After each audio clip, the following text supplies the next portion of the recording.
So the Fed is obviously still silent. The market's been extremely volatile. And we're also heading into earnings season, which for us options traders is creating a nice amount of opportunity. In today's video, I'm sharing with you my top opportunities that I'm watching this week. And one lucky commenter down below is going to get a trial to our weekly wheel picks. I'm going to personally send you my top plays that I'm watching Sunday night so you could prep for Monday's open. If you want a chance to win that, drop a comment down below on today's video and hit that like button and that subscribe button. And of course, I hope you're having a God blessed day. But what a freaking week, guys. Let's go. This week has been so fun. If you're not having fun with this stuff, guys, then you're doing the wrong strategy. As an option seller, me and the whole fam in Option Seller School, we are having a blast. This was a busy and fun week. But with that said, we're going to go into some volatile season right now, okay? So we're going in, and there is some big earnings that I'm going to be paying attention to. And we're going to talk about the setups in just a minute, but you want to keep an eye out if you are obviously going to be selling options this week, especially if you're doing any of these stocks. They're going to obviously be a lot more volatile this week, and make sure you're keeping your eye out on your expiration dates as well. Some of the earnings that I'm obviously going to be paying attention to, you guys already know I love some of the boring dividend payers, obviously Coke, 3M, Netflix. I mean, we're heading into it, guys. We got Ford, Intel, PG. You guys know I love my PG, AT&T, right? So we have a very busy earnings season coming up. So make sure you're keeping an eye out, especially if you're planning to sell options on any one of these stocks, or worse yet, if you have something expiring this week. Be careful. It always seems like opportunities pop up during earnings season. So we want to make sure that we have that dry powder ready. We have dipped into 27 on the fear and greed index. This is slightly terrifying. We are just 3 points off extreme fear, and rightfully so with all of the tariffs going on, the government shutdown.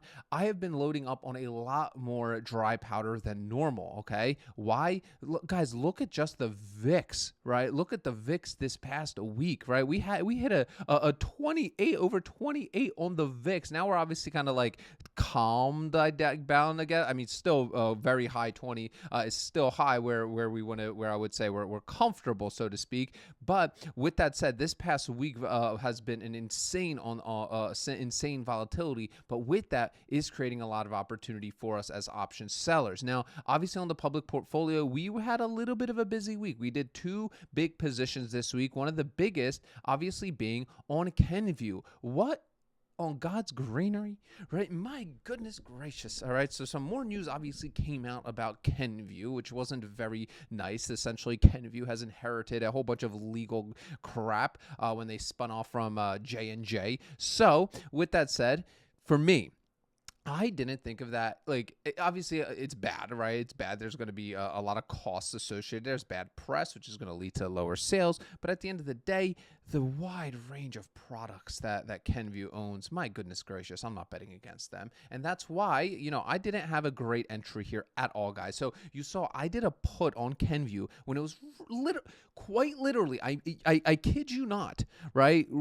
I think it was on the 15th I opened that trade. Let's check on the log, right? Literally the 15th, right? The 15th right here. I opened up this trade on Kenvue. I did the 15 puts, had an incredible ROI on that. And guess what? Quite literally, the 15 minutes later, it came crashing down, right? And it kind of hit really hard the rest of the close and even pre-market. So it was really rough. I mean, we dipped down to 14. I think there was a point where we were trading just under 14, which I was like, how do I explain this to the fam on YouTube? But in all seriousness, that's why I like showing what I'm doing and all the moves I'm making, because listen, I'm not perfect. This is a learning journey, but take a look at this. To me, when something happens like that to me, and when I'm in a trade and the stock goes plummeting and I sold some puts on it, right? For me at this point, I'm waiting. At that point, bro, like I'm not gonna make a rash decision. I'm not gonna roll this out. I'm not gonna buy to close my position out for like $100+ Absolutely not.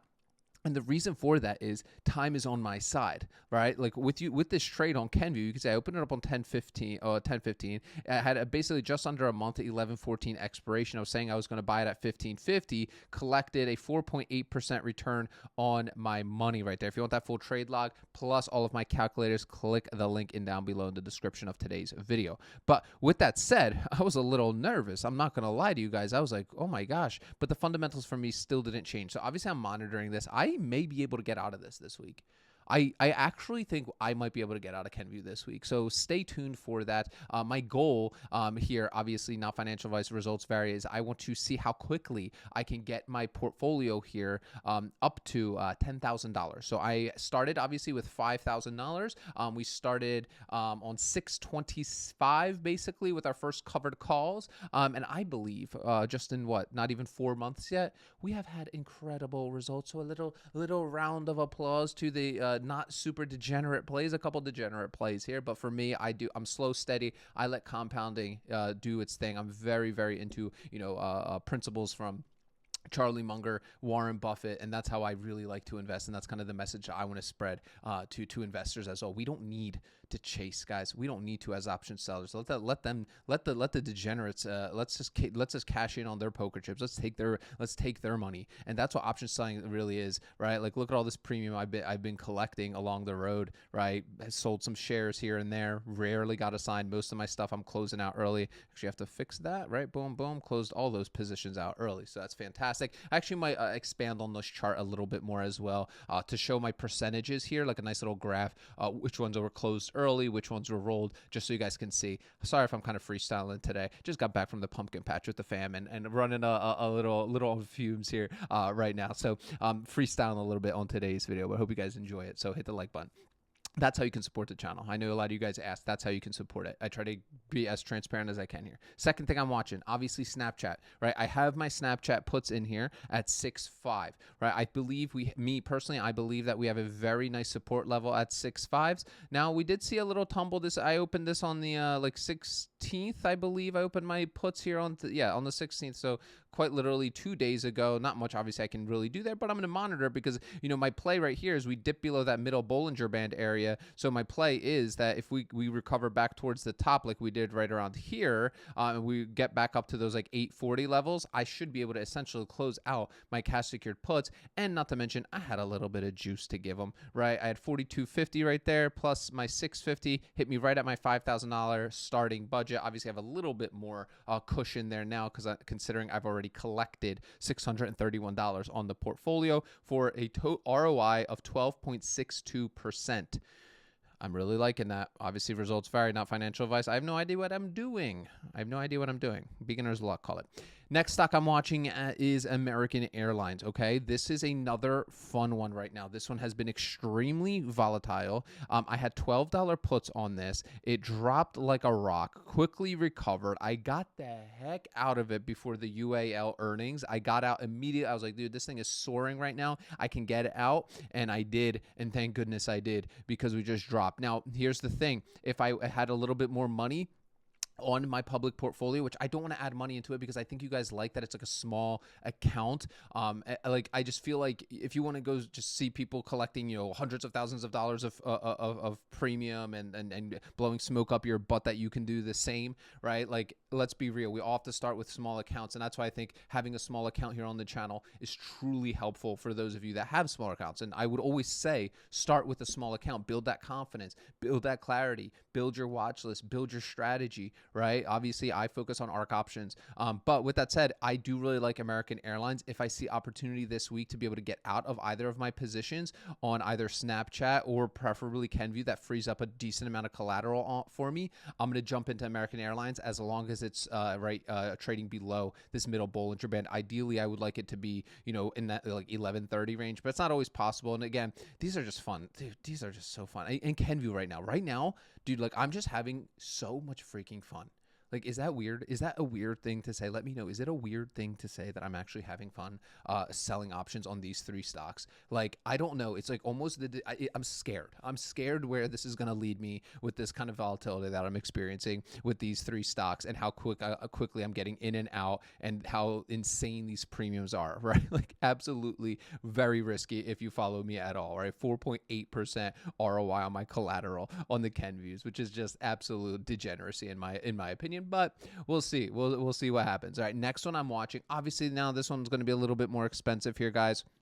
And that's all well and good, but I am watching Abbott Labs here, perfect for Ark Options. Now, we did see a dip below the bottom Bollinger Band, and I was, in my private group, I was like, I'm gonna do this. I want to get I really want to get like under the 300 or the 200-day moving average of 125. I really wanted to get some puts in, like at 120 or something if I could, but it just didn't happen. We saw some green finally on Friday, up just under 1%, back to 128.54. But I'm going to still monitor this because I still want to do like a larger kind of play. But right now I'm just staying patient right now. I am very fearful with this market, guys. Like I said, we just dipped in, and I think we're going to dip into extreme fear.